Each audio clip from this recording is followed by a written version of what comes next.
majesty shine, shine, shine now. Lord, Lord, Lord, Lord, like it shines on me.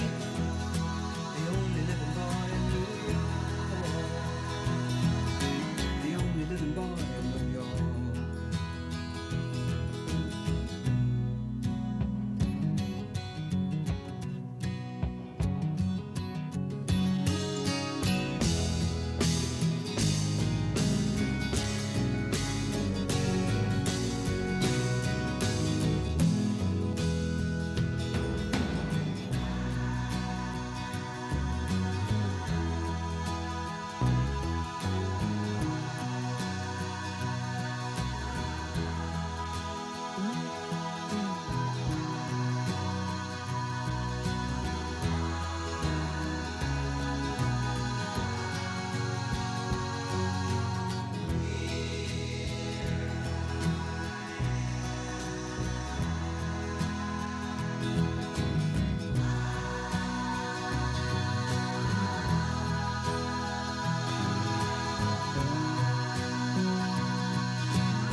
Make it like it was before.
Elope with me, most private, and we'll sail around the world.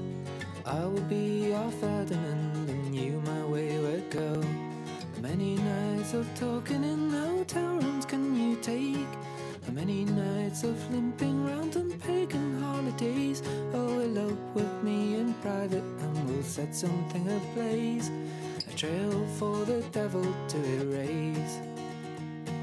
San Francisco's calling us, the Giants and Mets will play.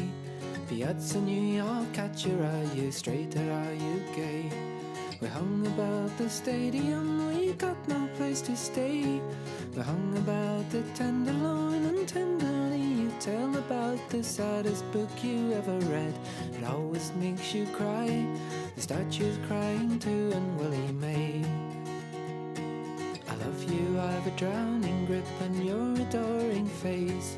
I love you, my responsibility has found a place beside you, and strong warnings in the guise of gentle words come wave upon me from the family wide and net absurd. You'll take care of her, I know it, you will do a better job, maybe, but not what she deserves. Elope with me, Miss Private, and we'll drink ourselves awake. We'll taste the coffee houses and award certificates, a privy seal to keep the feel of 1960s style. We'll comment on the decor and we'll help the passerby, and at dusk when work is over, we'll continue the debate in a borrowed bedroom, virginal and spare. The catcher hits for 318 and catches every day. The pitcher puts religion first and rests on holidays. He goes into cathedrals and lies prostrate on the floor. He knows a drink affects his speed, he's praying for a doorway back into the life he wants. And the confession of the bench, life outside a diamond is a wrench. I wish that you were here with me to pass the dull weekend. I know it wouldn't come to love my heroine pretend. A lady stepping from the song we love until this day. You settle for an epitaph like walk away, Renee. The sun upon the roof in winter will draw you out like a flower. Meet you at the statue in an hour. Meet you at the statue in an hour.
Less you find out as you go.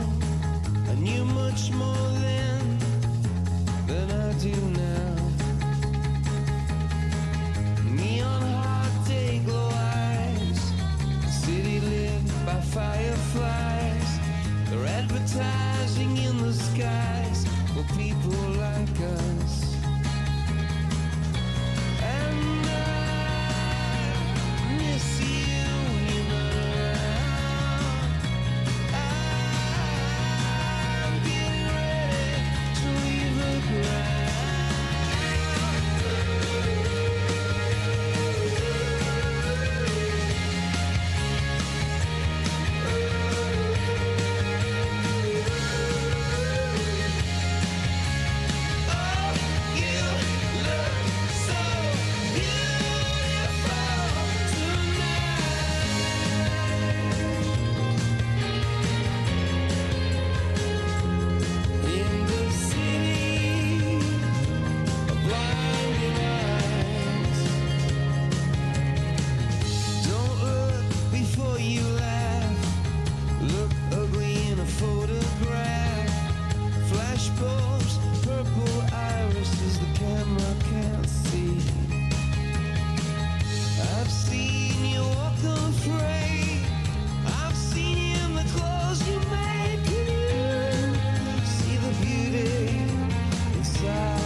little time while you're waiting like a factory line. I'll ride across the park, backseat on the 79. Wasted days you've come to pass. So go, I know you would not stay. It wasn't true, but anyway, pollination get no cap.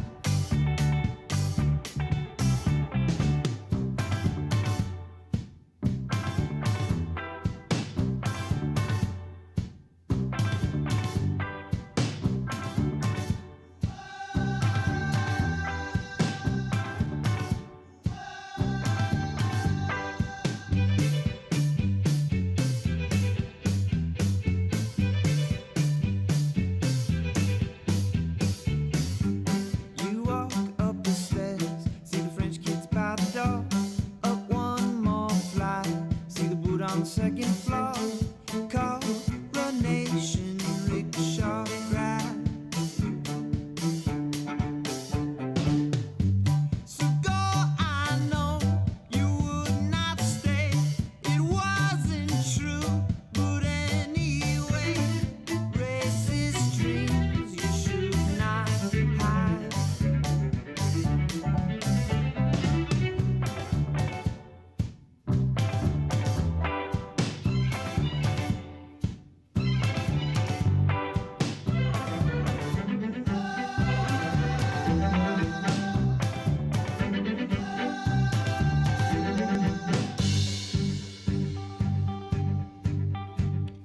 No excuse to be so callous.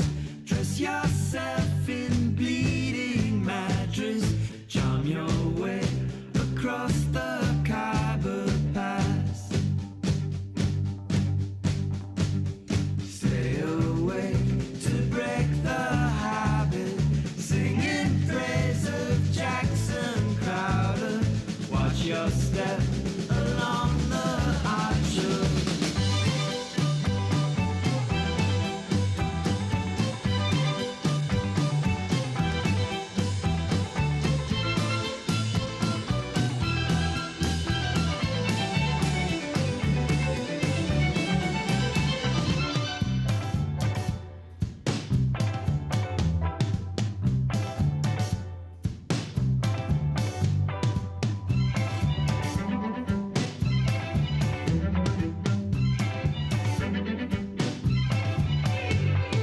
No excuse to be so callous. Dress yourself in bleeding mattress. Charm your way across the Khyber Pass.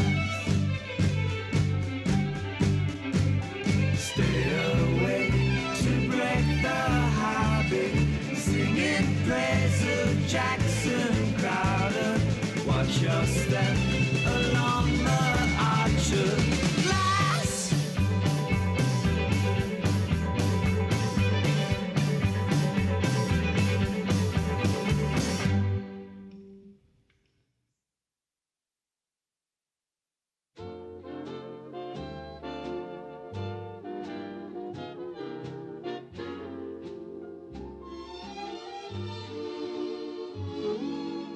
Like the folks you meet on, like to plant my feet on the Brooklyn Bridge.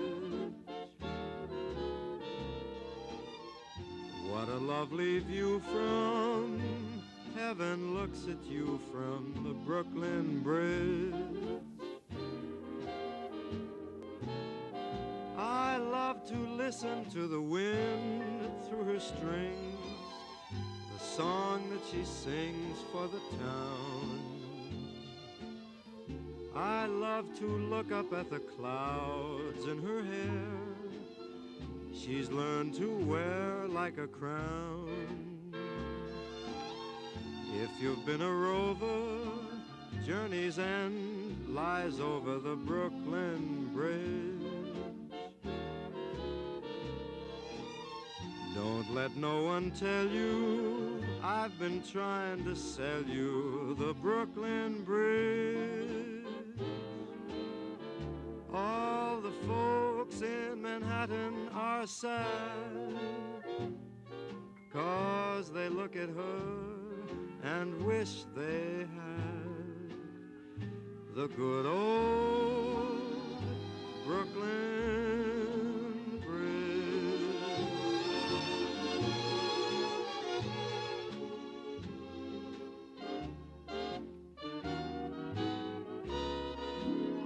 If you've been a rover, journey's end lies over the Brooklyn Bridge.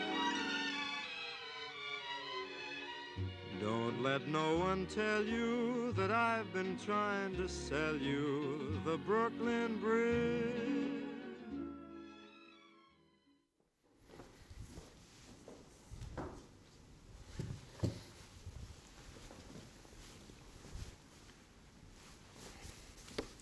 Well, good morning, everybody. I want to give you an update, but first I have to tell you about something that I hope will give us all hope, real inspiration, because it is about how the people of this city respond to a challenge, respond to a tough moment.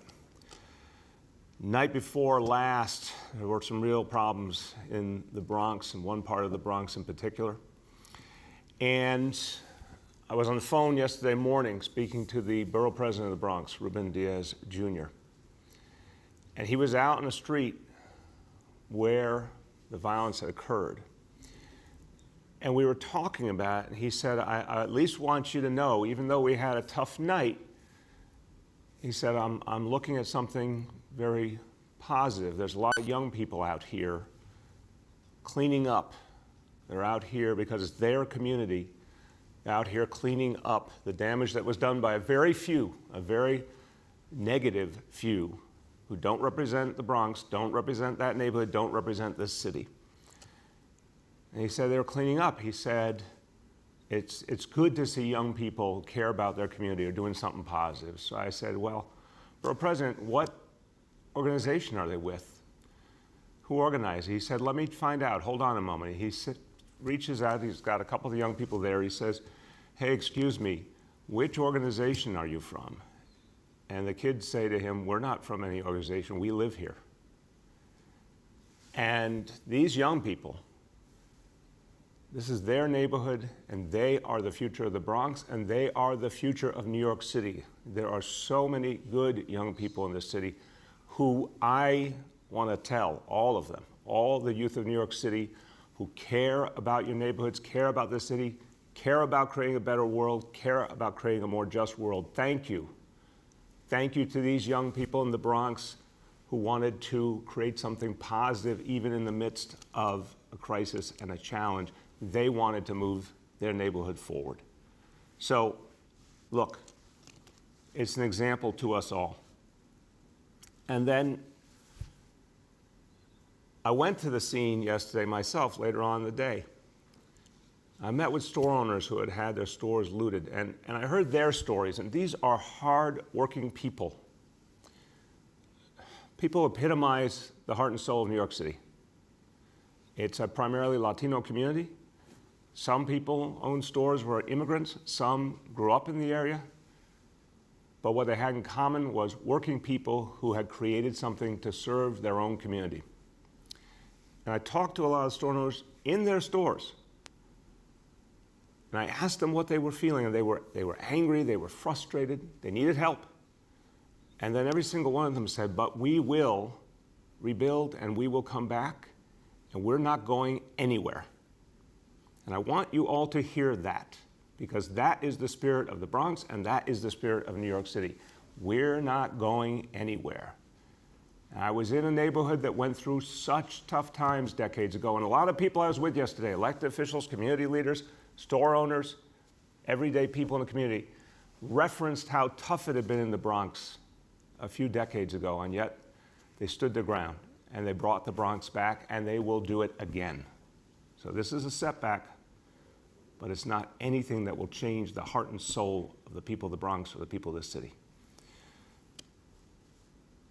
Last night, we took a step forward in moving out of this difficult period we've had the last few days and moving to a better time.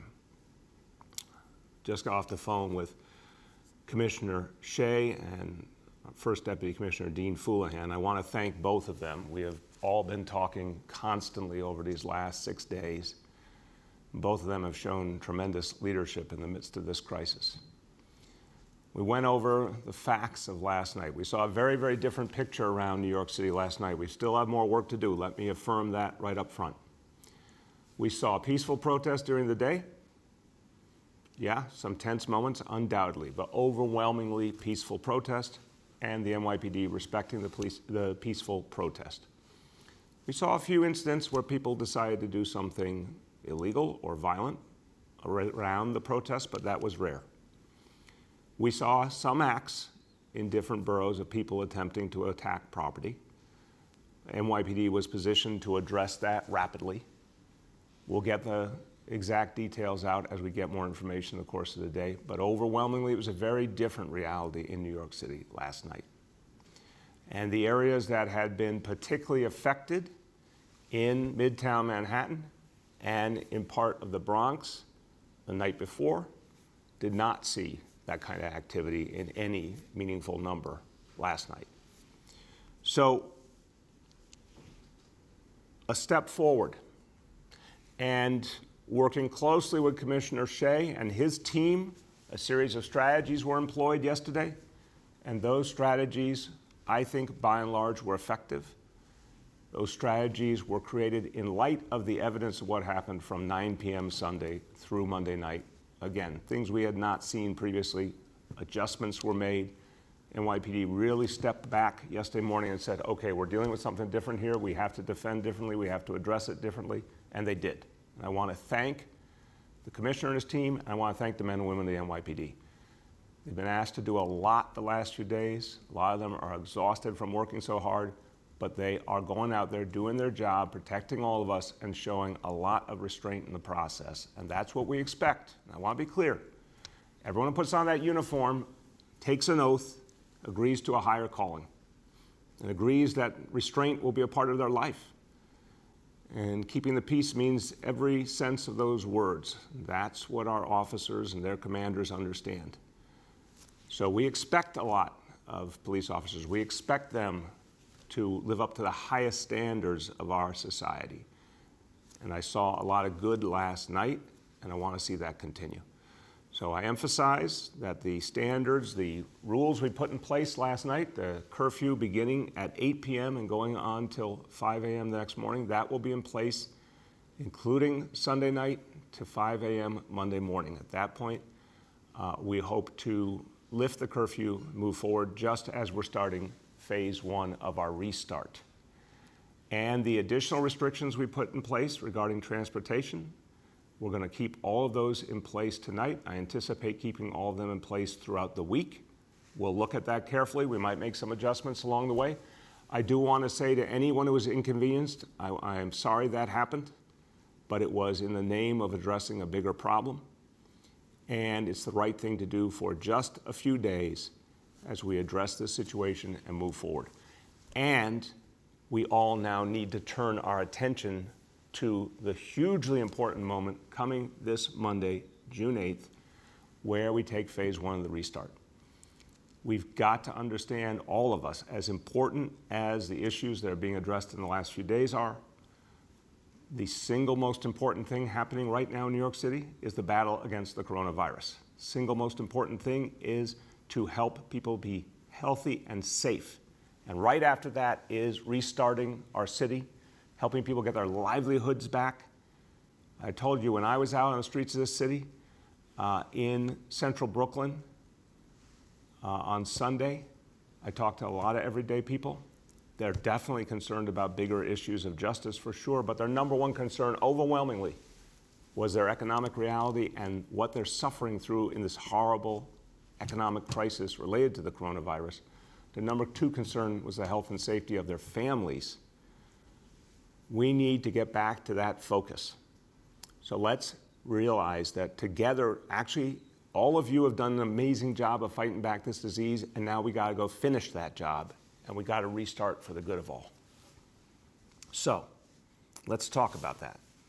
We're only able to go to phase one because of everything you guys have done. And I want to remind people, notwithstanding what we've been through in the last few days, I want people to stay home to the maximum extent possible. I want people to practice social distancing very, very consistently. I want people wearing those face coverings all the time. It's imperfect, I know. Weather's getting warmer. But get back to it because it has been working and we need it to beat back this disease. 5 days to get ready for phase one. And phase one, to me, is yes, about getting people's livelihoods back, restarting the economy, but it's also first and foremost health and safety. We gotta do it the smart way and the safe way. So, for people to be able to get back to work, for people to be able to participate again, comes down to the ability to get around. And we know this is a mass transit city. There is no way in the world New York City functions without mass transit. When we get past this crisis, I want us to be even more of a mass transit city. I want there to be a day where people rarely use an automobile in this city. But for now, in this crisis, we have to deal with the immediate reality. And that means that people at least need to know that when they get on that subway car, they get on that bus, it is safe, and there are rules, and it's clean, and everyone knows how to approach it. We do know ridership went deeply down, 90% reduction at the height of the coronavirus crisis. But now people are going to be coming back, and they need to know they're going to be safe. So we've had conversations now for days. A lot of us at City Hall have been talking to folks at the MTA about how do we do this right. I had a very good conversation a few days ago with the head of the MTA, Pat Foy. Constructive conversation. We've offered ideas to the MTA about what we think will make it work better, and we want to partner with the MTA to get it done. So, yesterday, I put out a vision of what I believed would help us come back safely in terms of our subways and buses, and I know the MTA also released a plan that showed, I think, some very real progress. They are looking to do something we need to do, get that service levels, get the frequency of the trains and buses up to where it would be during normal times, because that's going to mean enough opportunity to get around, but also that when you get on a subway or bus, much greater likelihood it will not be crowded. I wanted to see hand sanitizer in all stations. They're doing that. I think that's great. I appreciate that. And they're going to do a great effort to get face coverings out. We've already pledged we will provide 1 million face coverings. The city of New York will provide 1 million face coverings. Working with the MTA for free to New Yorkers, we want to make sure it's always easy to have that face covering on. Now, there's more to be done, though. There's more to be done because that alone won't get the job done. There has to be presence on the platforms, personnel there to educate people, remind them, make sure they're staying safe. We want to work with the MTA to get this done. So here's some things I'm proposing I want to see the MTA take the next steps on. I want to see that everywhere you go, whether it is in a subway station and on the platform or on the train or on a bus, there are markings telling you exactly where to be. If you're waiting in line to get a Metro card from the machine, here's the marking showing you where to stand in line if there's a line. If you're on the platform, here's the markings telling you exactly where you can stand with enough distance from the person next to you. If you're on the subway, here's how many people should be on that train, on that car, and the markings of where you should stand or sit. The same with the buses. It is crucial that every other seat be blocked off so that it's clear you never end up sitting right next to someone. There's at least a seat between people. I think it's clear that we need stated public capacity limits on buses and on trains. Some, as I understand it, some subway cars are different from others in terms of capacity. Great, but let's have the number very clear to everyone. This subway car can handle whatever number it is of people, no more. This bus, this number of people, no more, while we're going through this crisis. Everyone can make sense of that. Everyone can visualize that. Those common sense standards and the personnel to back it up. If a train's crowded, the personnel there to say, hey, don't get into this car. The next car is pretty empty. Go down to that one. Or to know when to say, we don't want any more people getting on this train right now. We want the train to go by this station until another one comes that's less crowded. Those kind of adjustments will make a lot of difference, and then people will see it and feel it, and they will feel safe.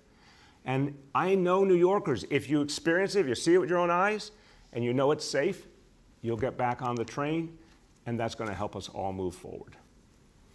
Now, As we are surging forward to Monday, June 8th, the other big piece of the equation is to protect our health and our safety with a strong test and trace plan. Now, we've been talking about this for days. I want to emphasize, there's a handoff I keep talking about. Just as you start to reopen, test and trace moves forward in a huge new effort. That means more and more New Yorkers being tested all the time. Anyone test positive gets the help they need. If they need to be in a safely separated place, they need to be in a hotel, or if they need help isolating at home, anyone who needs to be quarantined has that support. This approach is the offense to keep pushing back this disease, just at the point where more and more people might come in contact with each other. So yesterday we announced we're now going to a stance where testing will be available. It's still not in the number we want it to be by any stretch of the imagination, but it's going to keep growing. We're coming up now towards about 30,000 tests per day. I want us to get to 50,000 tests per day soon and keep growing from then. But here's the bottom line. Testing is free. I want every New Yorker to understand it. Your testing will be provided to you for free. It will be easy. It will be quick. And now my message is all New Yorkers are welcome to come and get these tests. We've talked before about the different priorities.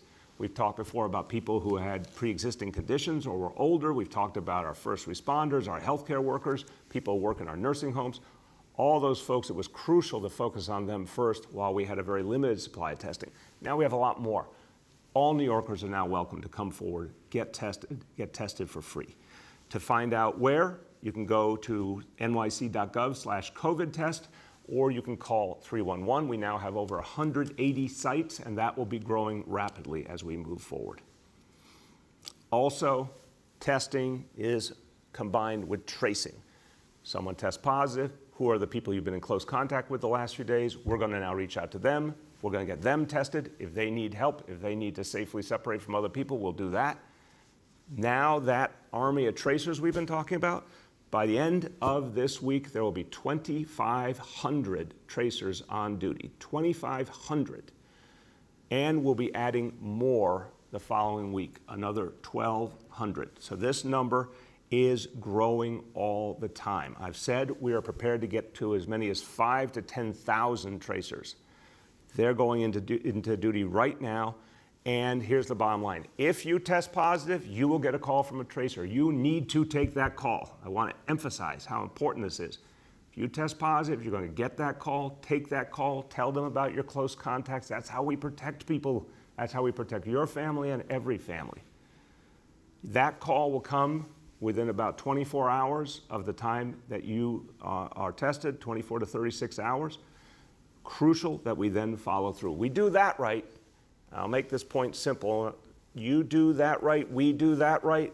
We find everybody who needs support, and they get support, and the disease has nowhere to go. If people who need to be safely separated from everyone else, if we do that effectively, then other people won't catch the disease, and we contain it, and we slowly constrain it more and more to the point that we can eradicate it eventually. That is the name of this game. Let me talk to you about our thresholds, our indicators that we talk about each day to tell you where we are and how well you have done. And congratulations, because today you will see how well you have done. I've said that we have 3, and the first is the daily number of people admitted to hospitals for suspected COVID-19. We need to stay under 200 people per day in all of New York City, city of over 8 million people. So long as there's fewer than 200 going into the hospitals in a day, we think we're okay, we can make it work, we can protect people. Today, the lowest number I've seen, 39 patients only. 39 for all of New York City went into the hospital for this day. 39 only. That is a tremendous positive indicator. Now, we've said there's a threshold for number 2, the daily number of people in our health and hospitals ICUs. Need to keep that under 375. It's taken a while to get that down, but now we are there, 355. For the last few days, we've been under that threshold, and we intend to stay under that threshold. And percentage of people who tested citywide for COVID-19 tested positive, again, got to stay under 15% to know that we can make sure that we can handle people's health and safety needs. Again, Best number we've seen so far, 4%. Even with more and more testing, only 4% testing positive. So this is really, really a very, very powerful evidence of everything you've achieved. This has been a tough game plan. It's required a lot of discipline. People have stuck to the plan, and now you see the fruits of your labors. A few words in Spanish. Hasta en un momento difícil, los neoyorquinos nos unimos como siempre hemos hecho. Hemos mostrado que nos podemos juntar para hacer cosas grandes. Hemos combatido el virus y pronto vamos a comenzar el reinicio. Tenemos que seguir en la lucha contra la injusticia y usarla como momento para lograr cambio que dure. With that, we will turn to our colleagues in the media. Please let me know the name and outlet of each journalist. Hi all, just a reminder, we have Police Commissioner Shea, President and CEO of Health and Hospitals, Dr. Katz, and Executive Director of the Test and Trace Corps, Dr. Long, on the phone. With that, I will start with Juliet from 1010 Wins. Oh, hi. Good morning, Mr. Mayor. How are you today? I'm all right, Juliet. How are you? I'm okay, and thank you for coming on with us last night. Much appreciated. So my questions are, the MTA wants the city to provide volunteers to help with the social distancing efforts. Is that something you'll provide? And what are your plans for a possible influx of cars into Manhattan? And the other part of this is, with the city ready to reopen with a curfew, many commuters come into work during the early morning hours. And with places they are working at still boarded up or repairing damage, how are they going to get in there and get to work? Okay, the curfew point, and say the first part one more time, Juliet. The first part of your question? Oh, the first part, the MTA has asked the city to provide volunteers to help with social distancing efforts. So is that something you'll be doing? And what about the possibility that more cars are coming into the city? Yep, thank you very much. Very good questions, Juliet, and I appreciate it. So, more cars. Yes, I do believe there will be more cars for a period of time. As I said, that's not our future. That won't work for our future in terms of congestion, in terms of health, in terms of fighting global warming. That can't be our future. But in the short term, do I believe people will use their cars more or for-hire vehicles more in the next few months of transition? Yes, I do. And we can handle that because we're going in phases. Obviously, there's so many fewer people moving around than usual. There's so many fewer people going to work. We can handle that in the short term. But the real point here is to get the MTA back up and running, to show people it's safe, to steadily increase the number of people who feel comfortable going on the subways and buses, obviously all at the same time continuing social distancing. And that's not forever, Juliet. I think it's really important to remind people this is a time-limited crisis.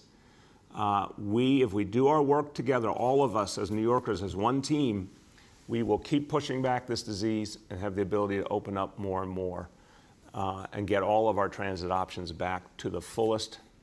So I believe we can make that work, but in the short term, we know that because phase one only involves certain types of work, our prediction is between 200,000 and 400,000 people are going to come back to work starting Monday.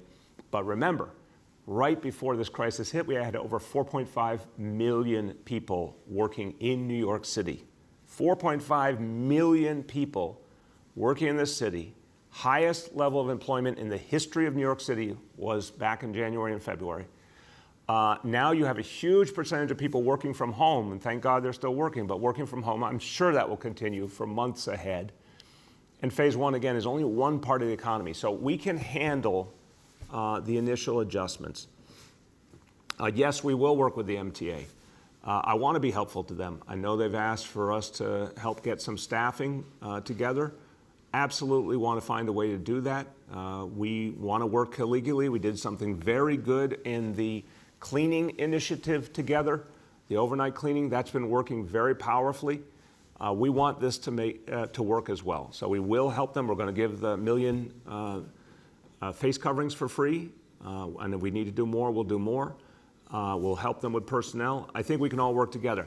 I do want to say to the MTA, it is crucial to put those markings in place and give people clear guidance. New Yorkers, I've been watching, you know, how many places with a supermarket, a grocery store, someone just put masking tape on the street to say, here's how the line should form. And people have been forming the line that way. They just need some guidance. So if we do that in the subway, if we do it on the platform, if we do it in the subway car, on the bus, I think we'll all be better off and it will help everyone. So we need the MTA to do that. And then on the curfew, Juliet, we're going to end it as per now. We're going to watch every single day, but the plan is Sunday night into Monday morning, 5 a.m. Monday morning, curfew comes off. I'd like us never to have to use it again if we can do things right. And then we go right into the reopening. So folks who are working on their stores right now to get ready for the reopening, they're going to be doing that during daytime hours. You know, from 5 a.m. to 8 p.m., people are moving about as normal. That's plenty of time for folks who are working on their stores. I'm sorry that there'll be an additional challenge for those who might be having to do some repairs right now because of that bad couple of nights, but I know they can get it done. And remember who's coming up for this next phase: construction, manufacturing, wholesale, and retail that can do curbside pickup and pickup in the store. That combination, I think those industries will be able, and they've gotten a lot of warnings since we announced last Friday, the governor and I, that this was happening. They've gotten a lot of warning to get ready. New Yorkers are resourceful. I have great confidence people will be ready. Next, we have Bridget from WNYC. Good morning, Mr. Mayor. I have 2 questions for you and for Commissioner Shea. First, we saw a lot of videos from last night showing the NYPD detaining people on the streets, sometimes for seemingly no reason, including essential workers and journalists. On Sunday, Commissioner Shea said there were about 6 incidents of potential police misconduct under investigation. I'm wondering what the number is now and if any of those officers are still allowed to police protests while under investigation. And then my second question is related to some of those people who have been detained, many of them for low-level offenses that could have been dealt with by summons. That means they're in crowded jail cells during the pandemic. I'm wondering what's being done to ensure the safety of those detained and why officers aren't consistently wearing face coverings. Yeah. Okay, Bridget, I'm going to have to say I respect you a lot. We know each other a long time. That's a lot of questions, and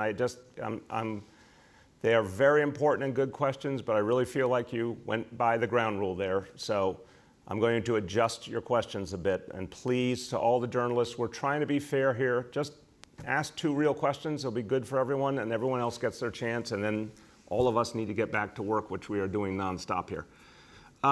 No journalist should ever be detained, ever. Unless there's an absolutely aberrant situation where a journalist commits an illegal act, there should be no condition under which any journalist is ever detained by the police of this city or any city in the United States of America, period. It's in our Constitution, the freedom of the press. It must be honored. It should never be anything that compromises that. So anytime a journalist is in any way treated inappropriately, I want that investigated by the NYPD immediately, and I want to make sure there are ramifications for that. We absolutely believe in the right to protest. I think we've shown it and said it 1,000 times, and we're going to continue to. Essential workers should not in any way, shape, or form be stopped from going to their work. That's very clear. If there's any instance like that, I want to know about it. I assume sometimes that's just based on a lot of activity and people trying to make sense of a complex situation. But the bottom line is, if you're an essential worker, you're not supposed to be stopped. You just have to clarify where you're going and why, and the police will understand that. Any officers who are under investigation will not be present during protests.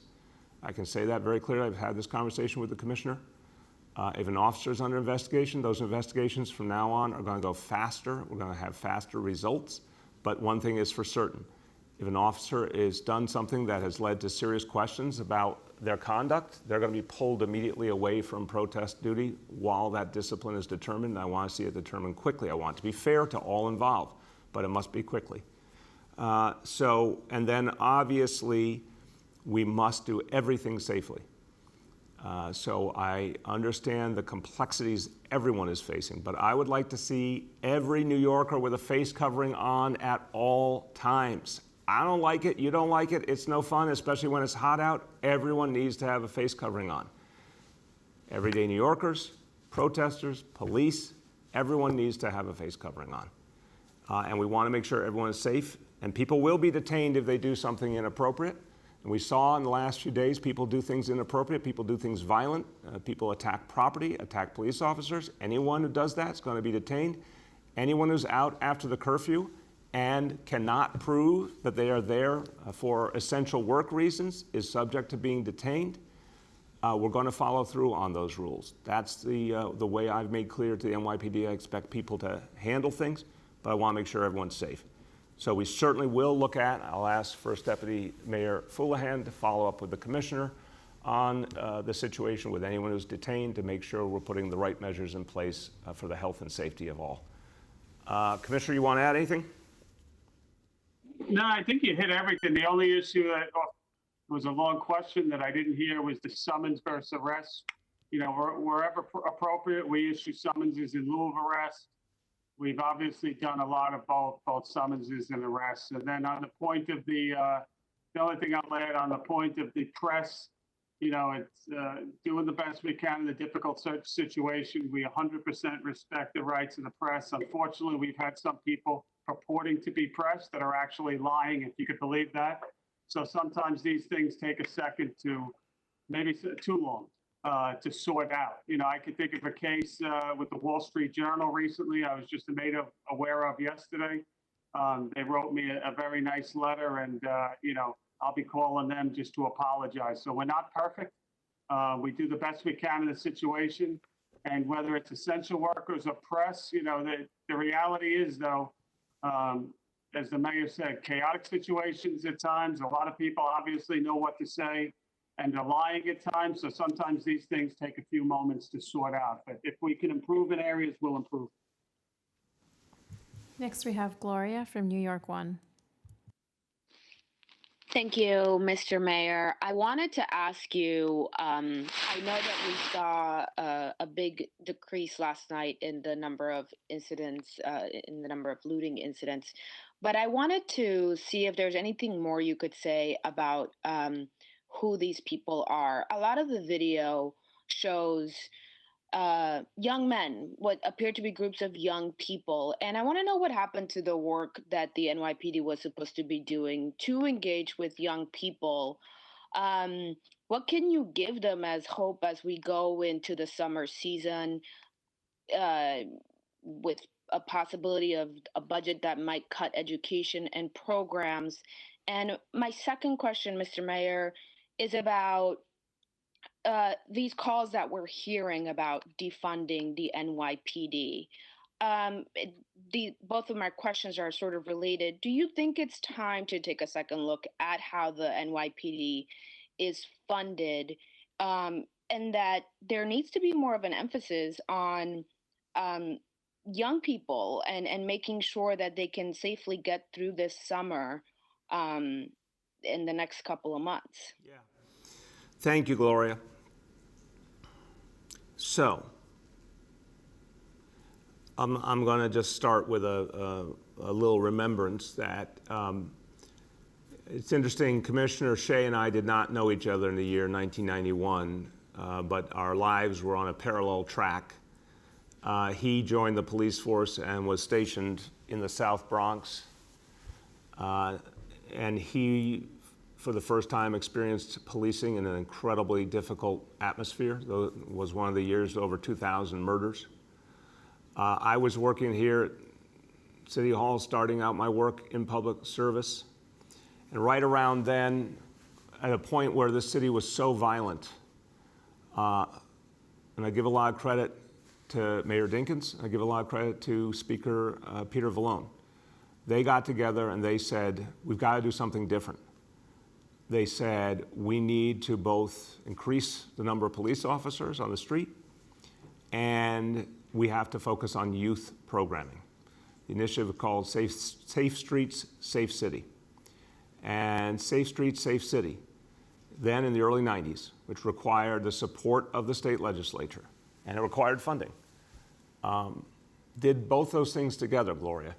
Increased the police force and created the beacon programs that had such a big impact in terms of giving young people a positive opportunity.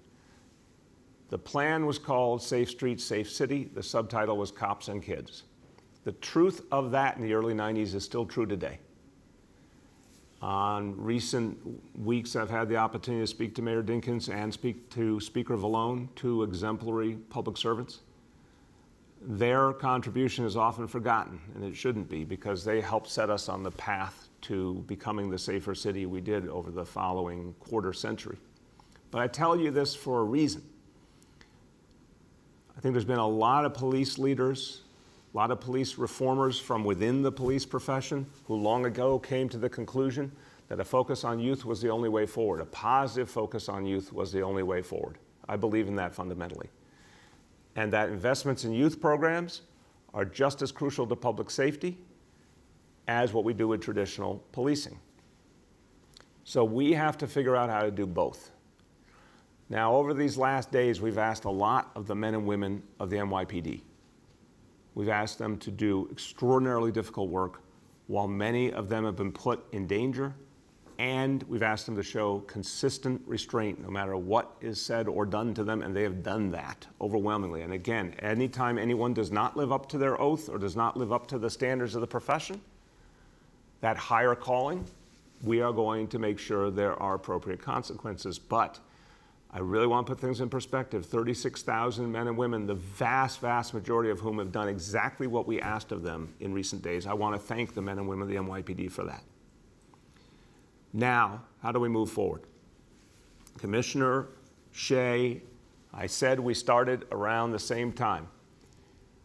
He said some things in the last months about youth-focused policing that were profound. He has said things in his tenure that, if you listen carefully, are about entirely reshaping the approach of policing, which has already been altered deeply in the city because of neighborhood policing, and going even farther, with a focus on helping young people. He has said this, he laid out the plan, and this plan would have been deeply implemented right now had it not been for a global pandemic. But the plan is clear. NYPD, through neighborhood policing, deep in communities, talking with young people, talking with their families. If a young person starting on a difficult path or an inappropriate path, move in cooperatively with the family, help get that kid the support they need, whether it's mental health services, whether the kid needs help with school, whatever it is, family needs support. The idea is proactive, preventative, positive. That's what Commissioner Shea has laid out, and that is the future of policing in New York City, and that is what we will be able to get back to as soon as we can take a few more steps forward in fighting back this pandemic.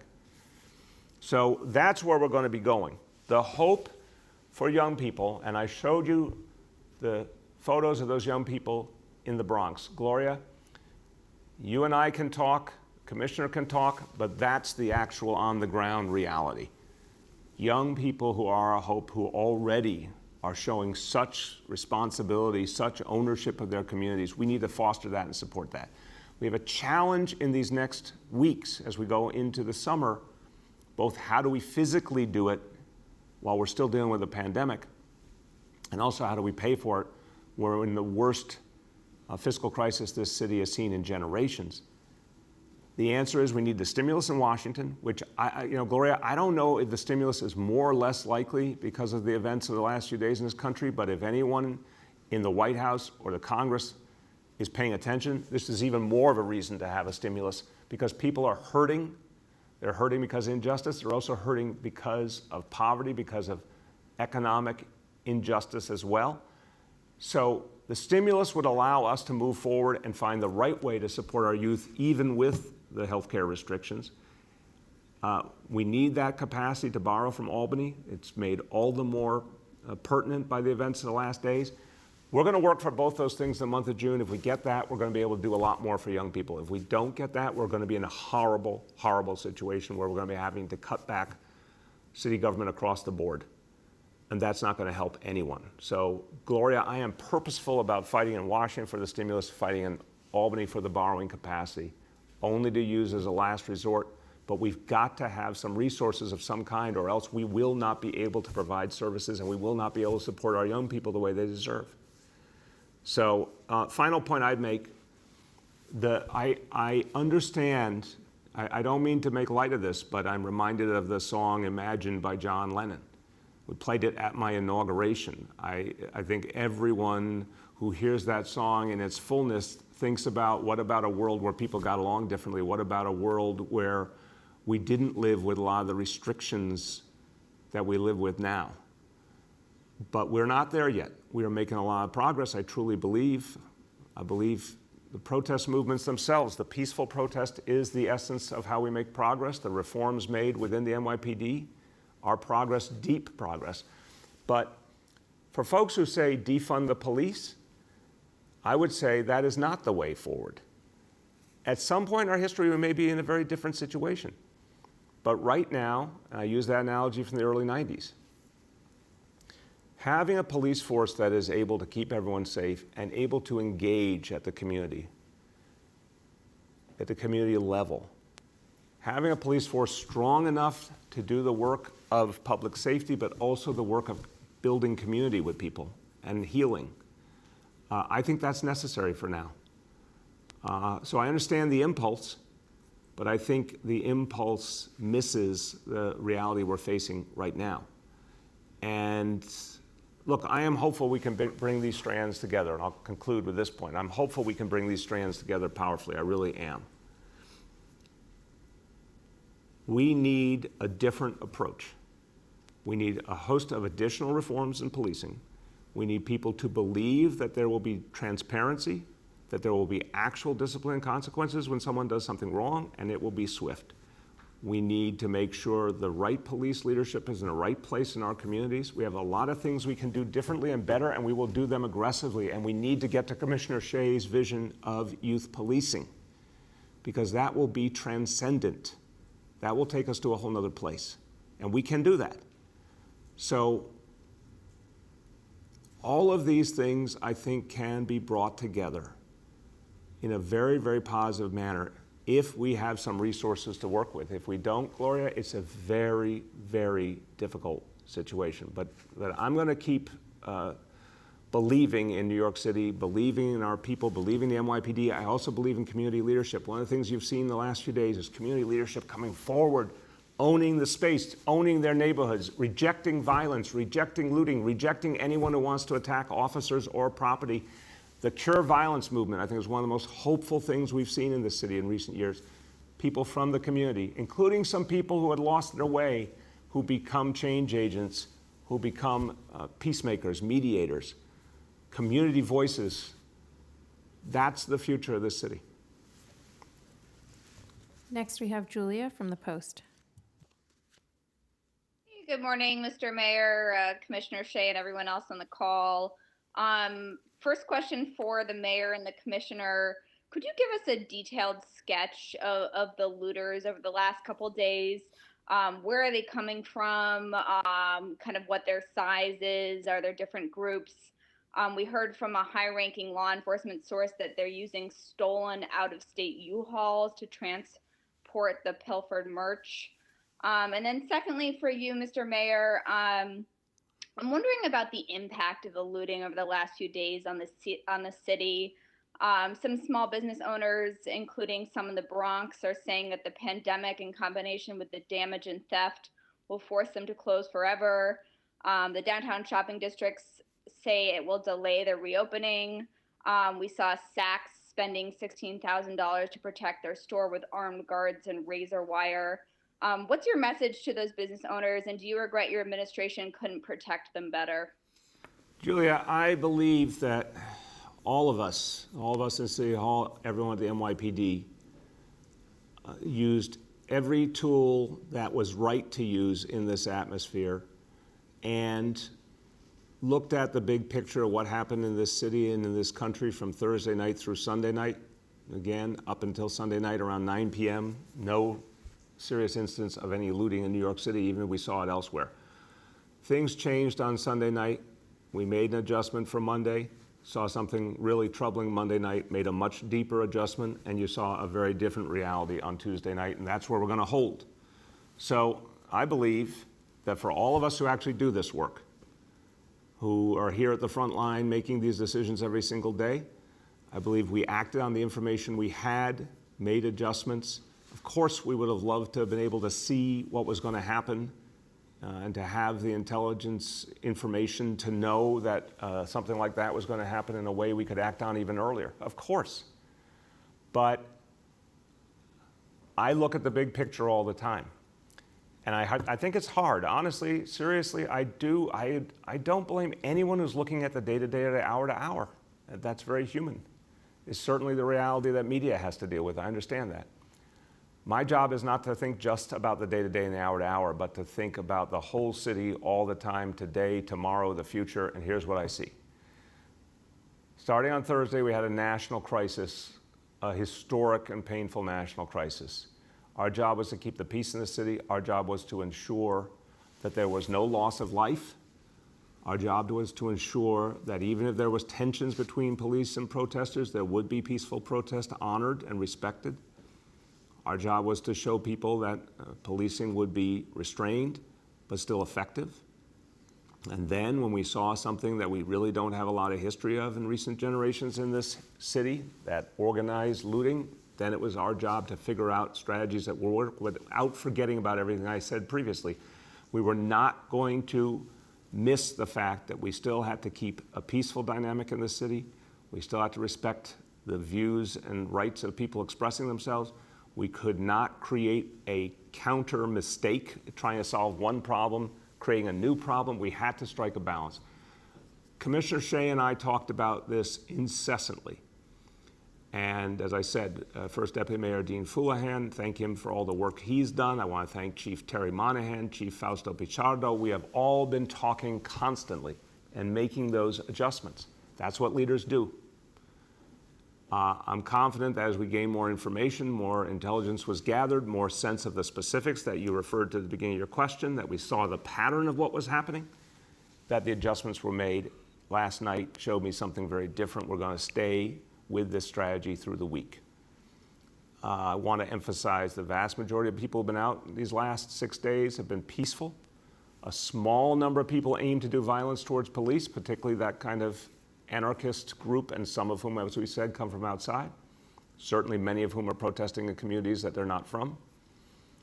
And then a organized group of criminals doing things like looting for pure financial gain, pure criminal gain, nothing to do with protest whatsoever.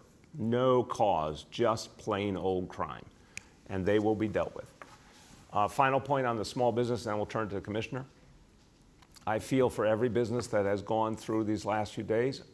We want to help businesses come back. I talked to the store owners in the Bronx. I said, we're going to find ways to help you. And again, respectfully, Julia, for all the folks who spend a lot of time trying to tear down New York City, I'm not going to let you tear down New York City. So you can try, but you will fail. Those store owners want to come back.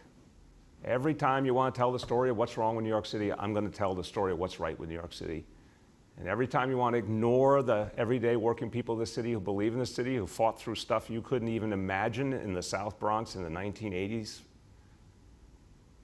And I talked to people about it yesterday. I talked to the borough president. I talked to the councilman. I said, I've asked, we had a group of community leaders in a room. I said, how many of you were here in the 80s? People raised their hand. I saw the South Bronx in the 80s. What they went through night before last was horrible, but they went through 100 times worse and came back from it because they're that tough, they're that resilient, they care about their community, they will come back. So the vast majority of those small businesses will come back, and we will help them come back. Anyone who can't, especially because of the blow of the coronavirus, it saddens me deeply. But all of this comes from the coronavirus creating this dynamic for all of us, and we're all going to have to find our way through as best possible, and the city of New York will do all we can to help them. But if you're asking about the will of the business owners to come back, the vast majority have the will to stand and fight, I assure you. Commissioner? On the composition, on the composition of the looters, what you've learned about the looters in particular. Yeah, Julia, what we've seen over the last 3 nights is, again, people taking advantage of a situation. I think I draw a line of distinction between the protests, overwhelmingly peaceful, and some people trying to disrupt that and cause mayhem. And then when you get into the looters, I draw a distinction between the protests and the looting. These are people taking advantage. We've seen a lot of people, as you mentioned an incident that I would consider isolated with the U-Haul truck. That did happen. We see a number of vehicles to transport stolen property, to scout locations out, to transport people to commit these crimes. So vehicles is not rare. The U-Haul truck aspect is more of an aberration. And we also see a lot of people just peeling off, using the protests as cover, and then peeling off and, unfortunately running around and doing some looting. In terms of where those specific people are coming from, they tend to be from New York City. We've seen a lot of people from Brooklyn. We've seen a lot from the Bronx coming south to Manhattan. We've seen some looting a couple nights ago in the Bronx. There was a number of Bronx homegrown residents participating in that. And that's really what we've seen. Next, we have Tom Winter from NBC. Thanks, Mr. Mayor. Reviewing your transcript from Monday, you said a police officer should lose his badge and gun for pointing his gun at a protester. You said the video was, quote, unacceptable. Later video came out that showed seconds before the video that everybody was commenting on Monday, his commanding officer, a lieutenant, was attacked with a brick and fell to the ground beside him. Have you reconsidered your statement, and do you want to apologize to the NYPD? Tom, I want to get all the facts. What I saw was very troubling. In the middle of a crisis like this, the last thing you want to see is a gun being pointed at protesters. But I believe there's always complexities to these situations. The commissioner and I have talked about it. He's seen more video now. I know we're going to talk about that in detail. I want to understand the whole picture. If I ever say something and then learn more and believe what I said was wrong, I'll always acknowledge that. I'll always say what I really believe is true. There's also a formal investigation process by the Internal Affairs Bureau. There's a formal disciplinary process with due process.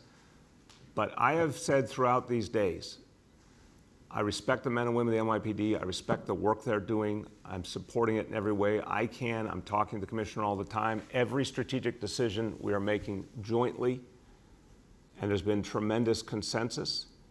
If I see something troubling, I'm going to say it's troubling, but there's still, regardless of what I say, going to be an objective process to determine what's right and wrong. Next, we have Rosa from the city. Hi, I have 2 questions. One first from my colleague Yoav, who has a story on this today. Mr. Mayor, if you could speak to, be specific about the steps that you're going to take to improve internal discipline at the NYPD. You said you're going to make it faster and better, but specifically how and why hasn't the NYPD fully implemented the 13 recommendations they committed to in February of last year?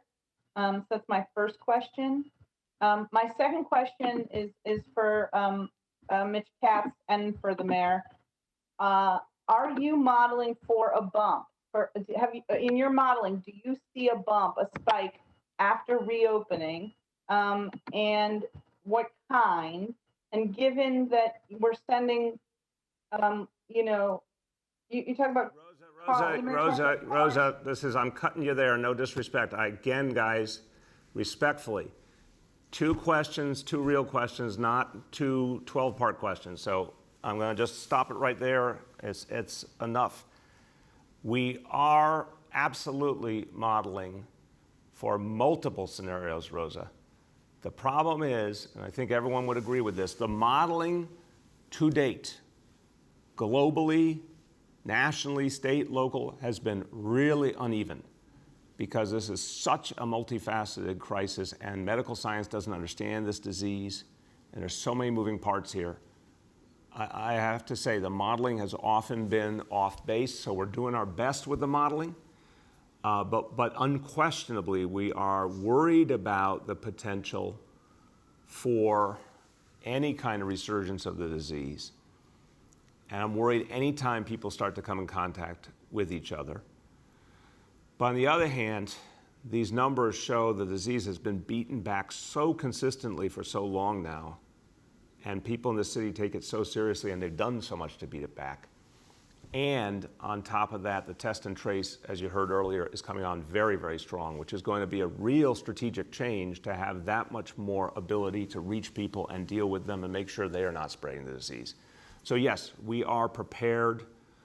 If we see anything, what I've talked to Dr. Katz and Dr. Varma and Dr. Barbeau, we've all talked about the fact that this doesn't happen like flicking a switch. If we start to see a problem, we're going to see it over days and days. Most likely, if there's a problem, it will emerge over a period of at least a week or 2 weeks.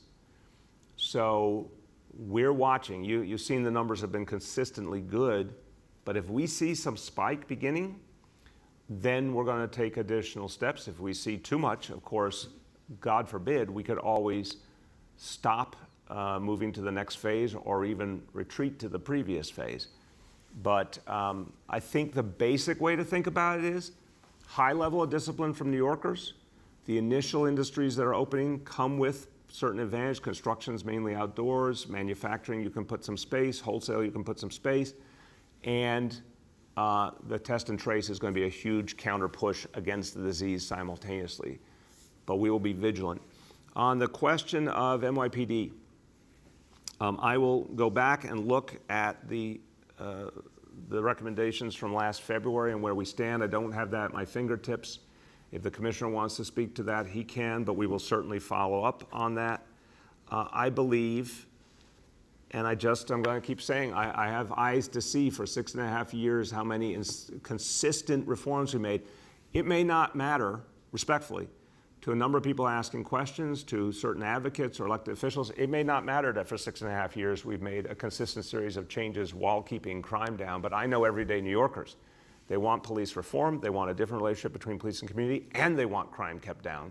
That's a lot to combine, but the NYPD has done it under the leadership of Commissioner Shea, Commissioner O'Neill before him, Commissioner Bratton before him. They are all thoroughgoing reformers. I know them. To some extent, the public knows them, but the public doesn't know them the way I know them because I talk to all of these guys all the time and have when they were in their service of this city. These are individuals who devoted their lives to changing the nature of policing and making it more about the people served, period. So that work has gone on for 6.5 years. It's going to go a lot further in the next 1.5 years. I want to see the 50A repeal happen immediately in the month of June. I want to see a faster disciplinary process at the NYPD. I believe we can achieve that, and I'll provide whatever resources are needed for that. I want to see officers who are in the wrong place in the NYPD moved, and I want to see officers who should not be on the police force on the police force. I mean, off the police. Anyone who shouldn't be on, shouldn't be on. As simple as that. Anyone who needs to be removed should be removed. I don't think that's a lot.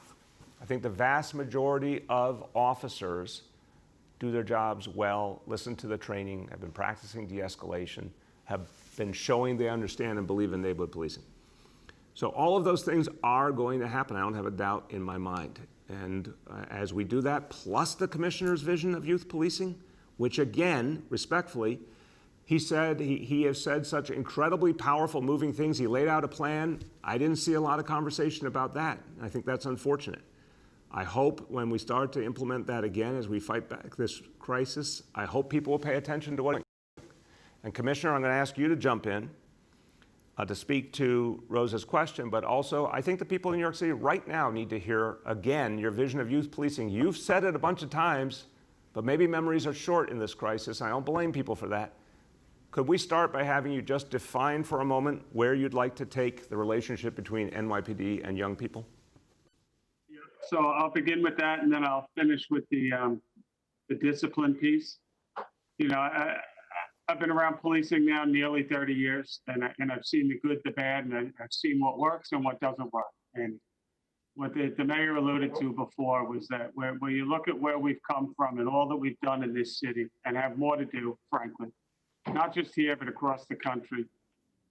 When you look at what we've done with precision policing and reducing arrests, implementing neighborhood policing, reducing summonses and stops, having the lowest incarceration of any major city in this country, which is often not portrayed.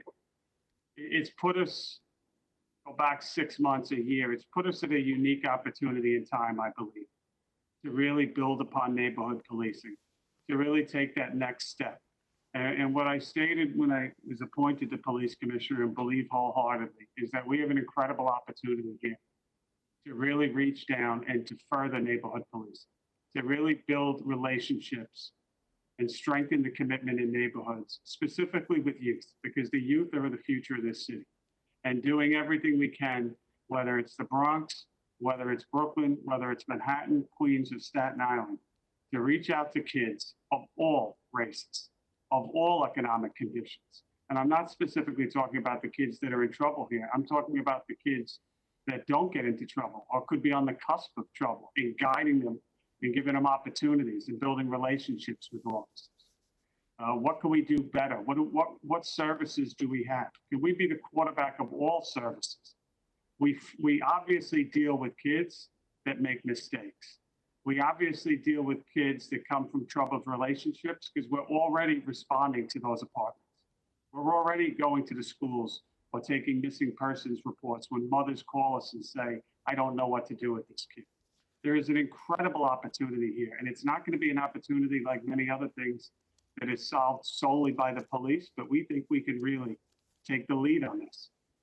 Chauncey Parker, my deputy commissioner of collaborative policing, Nilda Hoffman, who's the community affairs head, Juanita Holmes, who's in charge of school safety, were all put into positions specifically to guide us through this.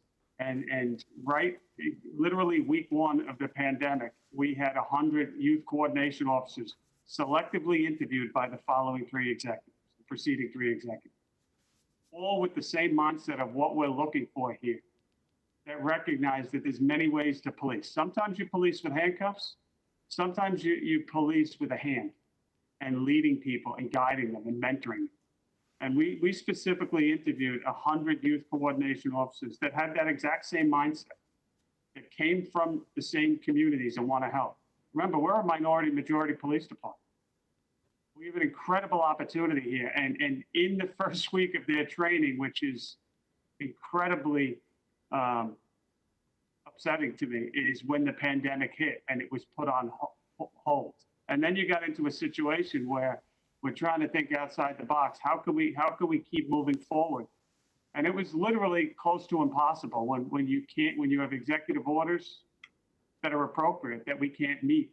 We can't have people outside on the streets. So, between working with partners, thinking outside the box, how do we engage with kids in this environment? The environment is constantly moving, but we still have put some things into place. We've done youth councils via Zoom. We've scheduled and worked with external partners, celebrities in some case, and asked them what they would do with us in terms of sports leagues online. I mean, we're still moving towards that, but that's the overall philosophy. We have to stop that pipeline that creates, and the pipeline is getting smaller and smaller, but with the precision piece, it's allowed us to really have an amazing opportunity here. If we could do more, stop that pipeline of people getting entangled into the criminal justice system. I mean, it's not going to be every single case. I think we all realize that, but there's a lot more that we could do here. On the discipline, I think that you're referring to the Blue Ribbon panel. Last year, I can't recite off the top of my head. I don't have it in front of me. I can tell you that many of those things were put into place. In fact, the majority will be put into place. I think our biggest obstacle here is transparency and making sure we communicate to the public what is going on with investigations. We might not always see exactly eye to eye, but I think that most of the difficulties that we engage in can be cleared up with clear communication and explaining the why. In terms of the Blue Ribbon Panel, I think it was overwhelmingly positively received, and many of the recommendations have already been put into place. Things such as transparency, things such as a uniform discipline system to make sure that there's no inequities. And I believe we posted some of that. So we're moving towards that. Thank you. And I want to just add one more very quick point before the next question. Commissioner alluded to the reduction of arrest, the reduction of incarceration. Again, the facts are the facts and the progress is the progress, and I'm going to keep saying it, and everyday New Yorkers are experiencing it. And when I go into neighborhoods, people talk about it. They talk about, I've had young people come up to me and say what it is like to no longer be stopped all the time and frisked all the time. I've had people talk to me about the fact they can see that there's many fewer arrests, that arrest is not the go-to all the time. Bill Bratton said this to me a long time ago. He said arrest is one tool of police officers. If you train officers well, you give them discretion, you respect their professionalism, a lot of times they can get something done without ever resorting to an arrest. Therefore, what do we have now? We have, in the year 2019, we had 180,000 fewer arrests than the last year of the Bloomberg administration in 2013. 180,000 fewer arrests, and the city got safer. We're at the lowest level of incarceration in the city since the 1940s. These are real actions that affect real people. These are not symbolic actions. These are not actions that folks think make them feel good. These are actual changes that reach everyday people's lives, and that's what we're going to do more of. Next, we have James from Pix 11.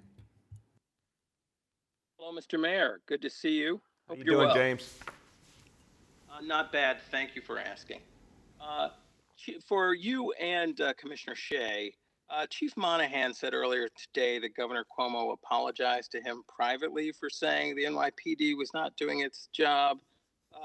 Will you please respond to that and say how much you'd like him to apologize publicly? Also, what would a good night tonight look like relative to the curfew? Thanks. Thank you, James. I've said everything I'm going to say about the governor's remarks. I spoke to it on 1010 Wins last night. That's all I'll have to say. I want us to move forward. I want all of us to move forward. We got a lot of work to do. On the question of what would constitute a good night, the night I want, of course, is where there's not a single act of crime of any kind in New York City. I want to see no looting, no vandalism, no attacks on police officers. I want people who are out there to peacefully protest to do it, go home by 8 o'clock. That's what I want. I have no illusion that some people might try and stay out later, but if they do, they must be scrupulously peaceful. If they do anything violent or inappropriate, NYPD obviously has the ability to take action. So what I want to see tonight is peace in this city. I saw a great strategic planning process yesterday with Commissioner Shea, Chief Monahan, Chief Pichardo. We talked in the morning, we talked in the afternoon, and then many times during the night. And I saw a really smart strategy being developed and put into play in response to new conditions that we saw. I want to see tonight be better than last night, and I want us to just keep making progress from there. Next, we have Dave from Streets Blog. Hey, Mr. Mayor. I got two questions for you. One is regarding the city bike shutdown. You've said that you are deferring to the police when it comes to the decision that was made around that, but they've refused to give us any explanation why they want to do it. Can you explain a single instance when the bikes have been key to looting? And the other one is on, you've talked about transit today. Bus ridership has outpaced subway ridership during the pandemic. City leaders have called for 40 miles of bus lanes over the last couple of weeks. So when is the city going to make a commitment to installing bus lanes? Thank you, Dave. Those are great questions. We absolutely, look, one of the things we learned in the last few years is that although buses don't get as much attention in the public discourse, more and more people will use them if they work better. Select bus service has been a great advance, for example. We got to get back to the process of creating faster bus service. I'll have more to say on that as we can get through these next days, obviously.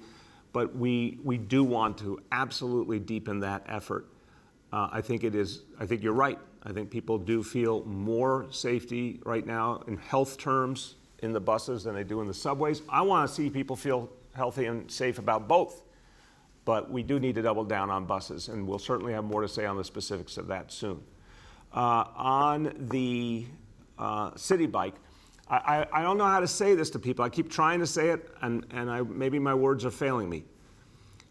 But there's got to be an understanding in this town that there is a unity here in the decision-making process.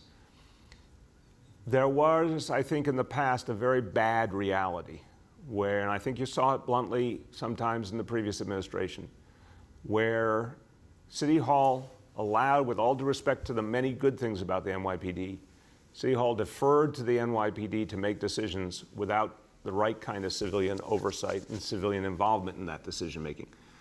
I want to give credit to my 3 police commissioners. They actually have read the U.S. Constitution. They understand how this is supposed to work. They understand that elected civilian leadership makes the central decisions and respects the policing professionals and, of course, gives them the leeway to do their job. The model we have developed here is when my police commissioners say they need something, I'm going to go out of my way to get them the resources they need and the support they need. When my police commissioners say we have a strategic direction we think is going to work, we'll put them through their paces, ask the tough questions. But when we all agree, and that overwhelmingly, all 3 commissioners have brought forward plans and visions around neighborhood policing, around police reform. Remember, anyone who has the illusion that each of the major steps taken here was taken somehow in isolation between City Hall and One Police Plaza does not understand what happened here.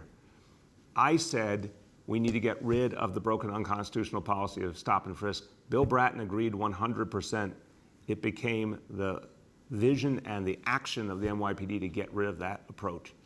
It worked.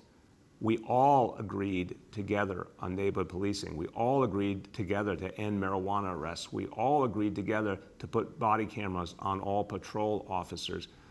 Every step along the way, there was discussion, thoughtful discussion, and agreement because we share a common vision of change and reform.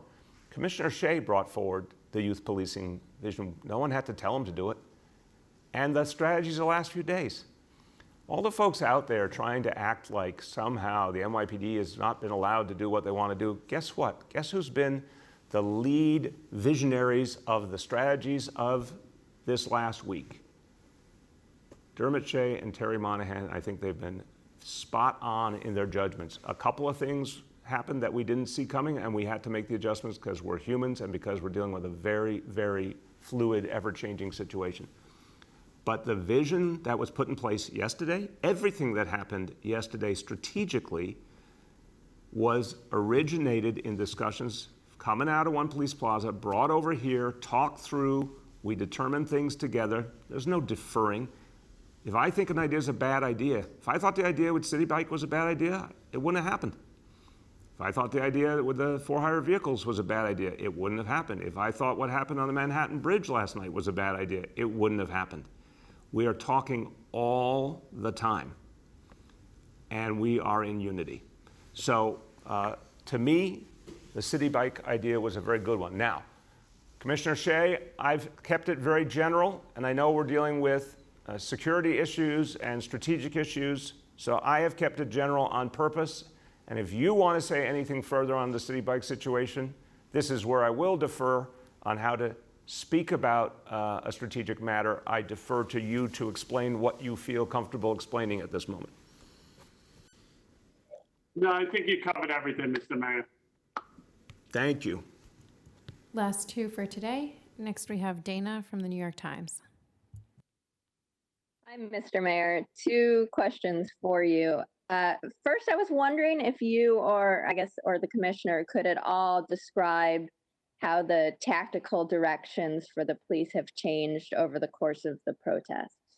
And secondly, I was curious if you had any response to President Trump's series of tweets criticizing your and also the governor's management of the protests.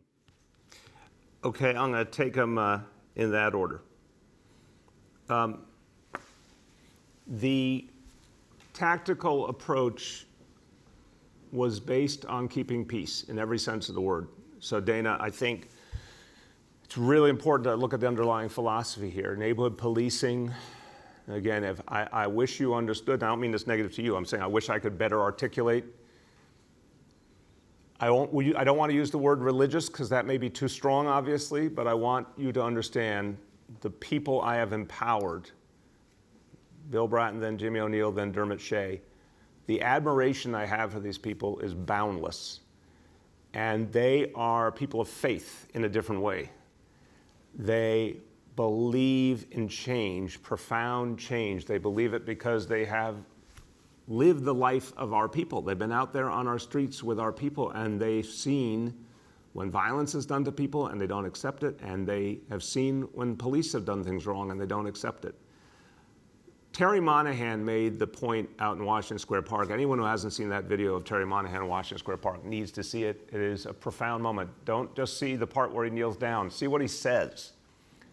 And he's saying pure passion from the heart. And he points to the officers around us and he says, none of us believe what happened in Minnesota was right.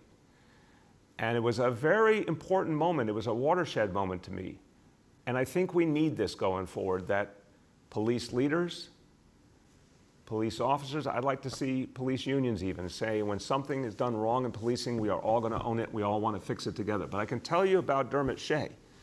This is a true believer in change and reform. He also is a true believer in his profession and in the nobility of law enforcement.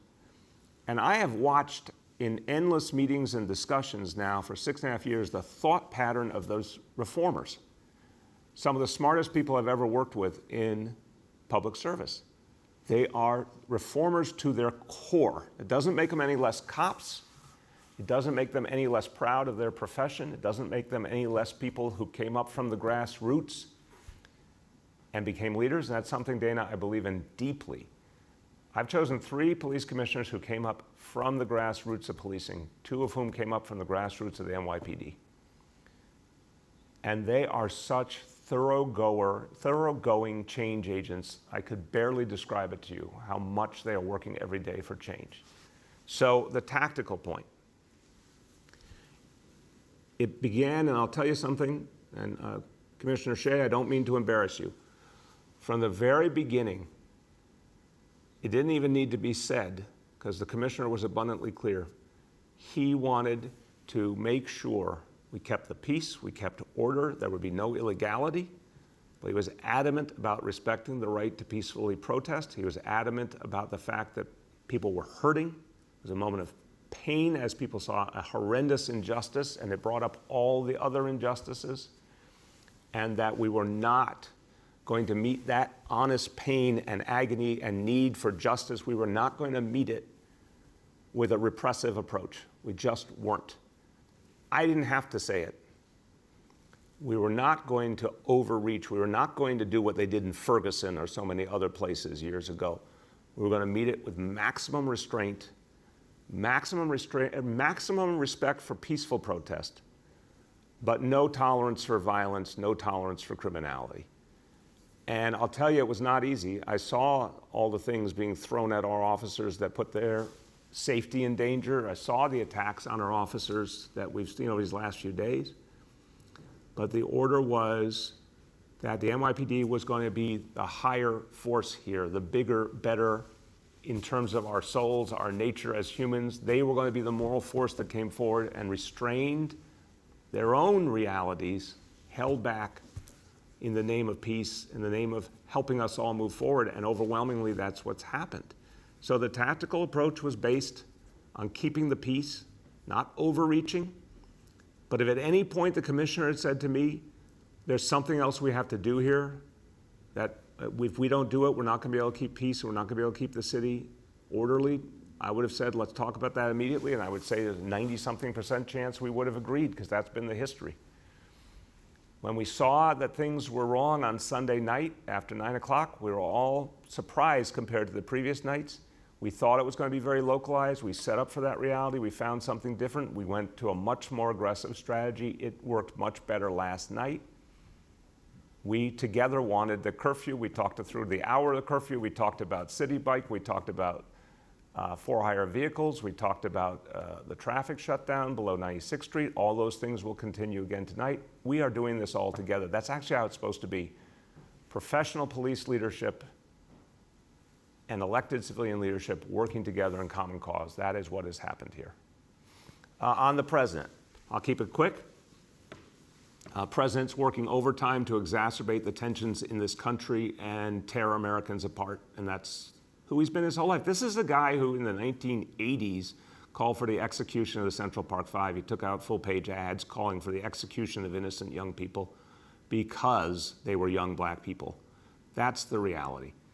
He has been divisive since the moment he strode on the public stage. He is divisive today.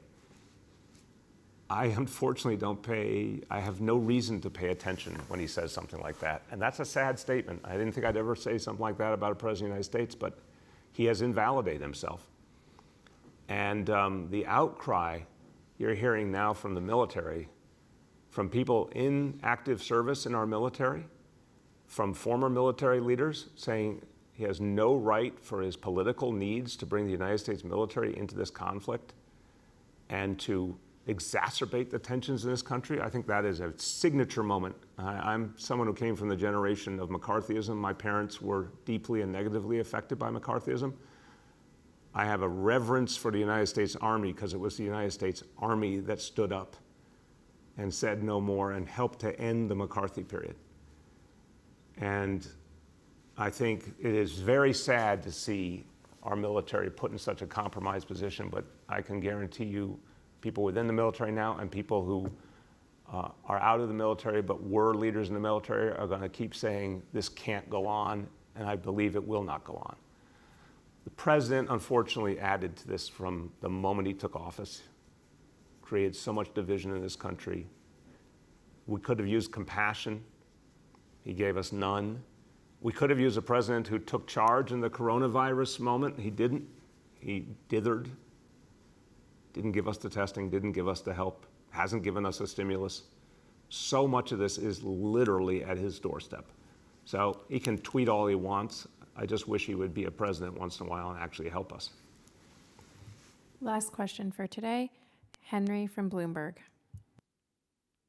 Hello, everybody. I hope everybody's doing well. I have a question about some tweets that have come out from the NYPD, and I have another question about what transpired last night. My first question, the commissioner tweeted at about 10:30 that police, it says, this is what our cops are up against, and it shows a whole bunch of blue containers with rocks in it, and there's really no confirmation of where this came from, whether they were already stacked in boxes, with who might have left these rocks around. That's number one. What's the story with these containers of rocks? And then there's another tweet from Chief of Department Monahan, in which he's saying that agitators from outside the state, from California, from all over this country, are being paid to take this movement, which is a good movement, and turn it into violence. I would like some facts and evidence to support this assertion, which is a serious assertion. And that's my first question, I'm sorry to say. My second question is, what was the thinking behind penning all of those people on the Manhattan Bridge last night? What was the strategy? What was the thinking and reasoning behind that? Thank you. Thank you, Henry. I'm going to start. I'm going to turn to Commissioner Shea, and then I'll just conclude for the day. So I was observing the situation at the Manhattan Bridge from a site very nearby, and talking it through with Commissioner Shea. And I think it was the right decision to say there's a curfew. People really should just plain be home. But there was an exceptional effort to respect peaceful protest, understanding this moment in history. But the notion that folks were going to cross the bridge and just keep going and going into Manhattan, including into places where there had previously been physical damage, that was just not tolerable. And so, we talked it through. We were absolutely in agreement that it was time for those protesters to be told, you can turn around peacefully, return back to Brooklyn peacefully, go on your way, disperse, go home. There was a lot of discussion, as I understand it, on the bridge, and an attempt to really talk it through with the protesters. I've seen more of that since Sunday, more dialogue between police leaders and protesters, much more like what we've seen historically with protests in the city. The famous, and we should pull this video up and show it again during Occupy Wall Street, which was an incredibly complex moment for the city and a very noble, powerful movement that did so much to change this country. But in terms of its structure, there was no traditional leadership like most of us were used to, or the NYPD was used to, and Occupy Wall Street, of course, liked to move around a lot, and could have been very difficult, could have been very tense, but a real organic dialogue started between police and folks in Occupy, and people started to realize that they shared some views in common, that they wanted to see fairness and justice, that there clearly were haves and have-nots in this world. And more Occupy leaders started to see the humanity in the police saw the humanity in the Occupy movement and the people there. And so even when they moved around the city in complex ways, everyone worked it out. And there's a famous vignette where there's a negotiation, and some of the members of the Occupy Wall Street movement asked the police if they could move back from a certain area and said, if you do, we'll keep it peaceful. We're just asking for the space. And the police thought about it, agreed it was fair, patiently moved back, gave some additional space to the protest. And the protesters broke out in a chant, and they said the police are the 99%. They recognize the police as their fellow, not only human beings, but their fellow working people wanting to make ends meet for their family, wanting a decent life, wanting to go home safe, dealing with the same challenges in a society still so riven with injustice that every other working person deals with. So I believe those moments can happen and will. And last night on Manhattan Bridge, there was a real dialogue, but it's against the backdrop of a curfew. The police leadership said, we understand your feelings, we understand your desire to keep moving, but there's a curfew, and we don't want to arrest everyone. We want to let people go home peacefully, and the way to do that is to go back across the bridge. And that's what happened. And then as people were going back the other way, I went to see that happening, and I saw people peacefully dispersing. So it worked. It was the right thing to do. On the tweets, I'll let Commissioner Shea speak to those. But I do think, and I've asked Deputy Commissioner John Miller to keep outlining to all of you that evidence which he can provide. As everyone understands, there's some information that's not yet providable because of security issues. But unquestionably, we are seeing an organized effort to create violence, that it does not reflect the vast majority of the peaceful protesters, and is separate from the criminals who are doing the things like the looting. There is a politically motivated group with an ideology I cannot make any sense of that is trying to do violence and organizing it, has game plans, has materials they use, training they do, people out spotting for them. There's all sorts of clear tactics being used consistently here and around the country. It's really straightforward. We should give you all the evidence we can. We should keep giving it to you as we can. Commissioner, can you speak to where the rocks, in general, how those rocks are being used and where they were, and anything you want to say at this moment that you feel you can say about the presence of outsiders in our city trying to do this violence? Yeah, so in terms of the tweet today, unfortunately, it's not an isolated incident. That's the latest. Again, just to put out so the public understands what's happening, I think it's important. That was two locations. One was in Brooklyn, one was in Queens, where pre-staged bricks are being placed and then transported to quote unquote peaceful protests, which are peaceful protests, but then used by that criminal group within to sow fear. We've had construction site burglarized in recent days in Manhattan. And it's interesting, if, you know, a construction site burglary is not that uncommon, but during a riot, it's interesting what was taken, bricks. We've had in the Bronx, bricks thrown at cops and at precinct station houses. We've seen some of those seemingly innocuous plastic bottles that you see thrown during protests. Well, it's only a water bottle. What the media has not necessarily reported is that those water bottles are often filled with cement. So we have vehicles that it would appear as if our doors are hit with a Louisville Slugger swung by, you know, Mark McGuire, leaving dents in the car doors by a simple water bottle filled with cement. If anyone is questioning what is happening, your head is either in the sand or you're not paying attention. There is an orchestrated attack specifically on members of law enforcement across the country. And we are seeing it, unfortunately, alive and well in New York City. And we've seen Molotov cocktails, multiple incidents thrown at buildings occupied by people. And let's remember that word. These are people.